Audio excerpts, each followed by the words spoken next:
तो दोस्तों अगर टाइल लेने में पैसे बचाने हैं और बेवकूफ़ नहीं बनना है तो ये वीडियो पूरा देख लेना। मैं आज 15 बातें बताऊंगा जो हर एक बंदे को पता होना चाहिए जब वो टाइल लेने दुकान पर जाता है। वीडियो थोड़ा लंबी ज़रूर होगी लेकिन पूरा नॉलेज मिलेगा। देखो होता है क्या है कि जैसे ही आप टाइल लेने जाते हो दुकानदार को तुरंत आइडिया लग जाता है कि इसको नॉलेज नहीं है। फिर आप टाइल पसंद करते हो, स्टार्ट कर देते हो, बोलते हो यह टाइल अच्छी लग रही है या इसका डिज़ाइन अच्छा है, 2x4 की टाइल है या 2x3 की टाइल है। लेकिन एक्चुअल में आपको समझ नहीं होता, आप सिर्फ कलर देखते हो और डिज़ाइन देखते हो। फिर जब प्राइस पूछते हो तो वो बोलता है कि 75 रुपये स्क्वायर फीट। एक एग्जांपल की मदद से समझ लेते हैं, 2x4 की टाइल है, बेस्ट क्वालिटी है, और वहीं से धोखा स्टार्ट हो जाता है। देखो उसने बोला 75 रुपये स्क्वायर फीट, लेकिन जब बिल बनाता है ना तो वो स्क्वायर फीट के हिसाब से बिल नहीं होता है, बॉक्स के रेट के हिसाब से बिल बनाता है, और वहाँ आप कैलकुलेट नहीं करते हो एरिया उसका।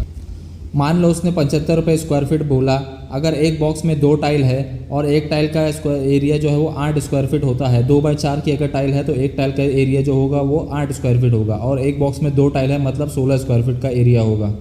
तो अगर हम इसको कैलकुलेट करेंगे, उसने बोला 75 रुपये स्क्वायर फीट, तो 75 इंटू अगर 16 करेंगे तो जो हमारा प्राइस आएगा वो 1200 रुपये होना चाहिए एक बॉक्स का। लेकिन जब वो बिल आता है तो उसमें लिखा होता है 1400 रुपये स्क्वायर फीट, मतलब उसने रेट बढ़ा दिया, 75 से 80 रुपये पर स्क्वायर फीट तक कर दिया, और आपको पता भी नहीं चलता है। तो वहाँ पर आपको क्या करना चाहिए, जब भी आप टाइल लो तो एक बॉक्स का और स्क्वायर फीट का एरिया ज़रूर कैलकुलेट कर लेना। अब आती है दूसरी गलती, ब्रांड और नॉन ब्रांड टाइल का कन्फ्यूजन। जैसे कजारिया 75 रुपये बोल रहा है तो कोई लोकल ब्रांड भी 75 बता देगा, लेकिन कजारिया 75 में दे रहा है तो लोकल टाइल जो है वो 60 रुपये से लेके 65 रुपये में मिलनी चाहिए। समझ लो ब्रांड और नॉन ब्रांड में रेट में जो है वो डिफरेंस होता है। अब तीसरी चीज़ पर आते हैं जो कि है विट्रीफाइड टाइल, सेरामिक टाइल। ये सबसे इम्पॉर्टेंट है। टाइल के जो टाइप्स आते हैं, आप लोग जब टाइल लेते हो ना तो सिर्फ लुक और प्राइस देखते हो लेकिन क्वालिटी मिस कर देते हो। सेरामिक टाइल ज़्यादा मिट्टी से बनती है, पानी एब्जॉर्ब करती है 3% से 7% तक। अगर आप सेरामिक टाइल बाथरूम या किचन में लगा दोगे तो वो पानी खींचेगी, स्टेन पड़ेगा, सीलन आएगी और थोड़ी देर में चिपक के निकल जाती है। विट्रीफाइड टाइल में सिलिका और कॉर्ड ज़्यादा होता है, क्ले कम होता है तो पानी एब्जॉर्ब नहीं करती, ग्लॉसी लुक होता है, स्क्रैच नहीं आता है और इसकी लाइफ भी ज़्यादा होती है। सिंपल रूल है, जहाँ पानी वाला एरिया है जैसे कि बाथरूम हो गया, किचन हो गया, बालकनी हो गया, वहाँ आप विट्रीफाइड टाइल लगाओ, और जहाँ पानी का इशू नहीं है जैसे कि बेडरूम, ड्राइंग रूम, वहाँ आप सेरामिक टाइल भी चल जाती है। अब आगे बढ़ते हैं, 2x4 की टाइल लेने जा रहे हो तो ग्राउंड का ध्यान ज़रूर रखना। 2x4 की टाइल में अक्सर बैंड ज़रूर आ जाता है, चाहे आप कोई भी ब्रांड लो, जैसे कजारिया हो गया, निटको हो गया, सिम्पोलो हो गया, सोमानी हो गया, इन सभी ब्रांड में बैंड ज़रूर आता है। अगर ग्राउट नहीं डालोगे तो वो बैंड दिखने लगता है, तो ग्राउट ज़रूर से करना, वरना पैटर्न जो है वो बिगड़ जाता है।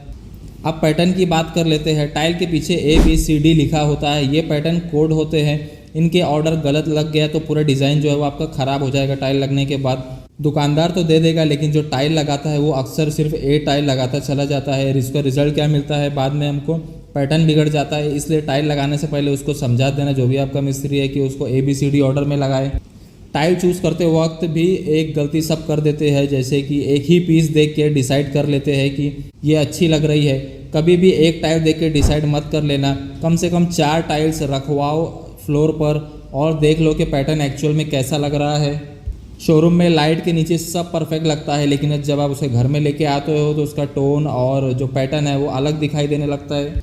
अब एडेसिव की बात कर लेते हैं। ये भी लोग, जो बहुत सारे लोग जो है इग्नोर कर देते हैं। जो दीवारों पे टाइल लगानी है, स्पेशली 2x4 साइज़ की अगर वॉल पे टाइल लगा रहे हो, उसके लिए केमिकल एडेसिव ही यूज़ करना, जैसे कि रॉफ केमिकल आता है, रॉफ ब्रांड का, लेटिक्रेट का आता है, और भी बहुत सारे कंपनीज़ है। सीमेंट से चिपकाओगे तो थोड़े दिन बाद टाइल छूट जाएगी। एडेसिव थोड़ा महंगा ज़रूर है, लेकिन बॉन्डिंग और स्ट्रेंथ ज़बरदस्त मिलती है उसमें। रूम के साइज़ के हिसाब से टाइल चूज़ करो। अगर छोटा रूम है तो, अगर आपका जैसे रूम 10x10 का है या 12x12 का है तो 2x2 की टाइल परफेक्ट रहेगी, पैटर्न भी अच्छा दिखाई देता है। 2x4 की टाइल सिर्फ बड़े एरिया में लगानी चाहिए, जैसे कि लॉबी हो गया, हॉल हो गया।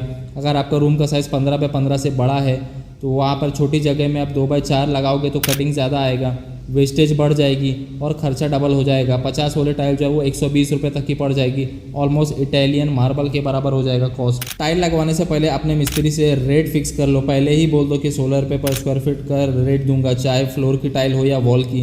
बाद में वो कहेगा 2x4 की टाइल है, ज़्यादा मेहनत लगेगी और एक्स्ट्रा पैसा मांगेगा, तो पहले ही क्लियर कर लो। टाइल लगाना हमेशा पीछे से स्टार्ट करना, जहाँ से कम चलना हो। लोग पहले लॉबी में लगाते हैं फिर उसी पे चलते रहते हैं, जिसकी वजह से बहुत सारे स्क्रैचेज आ जाते हैं टाइल पे। विट्रीफाइड टाइल हो या कोई भी टाइल हो, अगर रफ सोल वाले जूते से चलते रहोगे तो स्क्रैच आते ही रहेगा।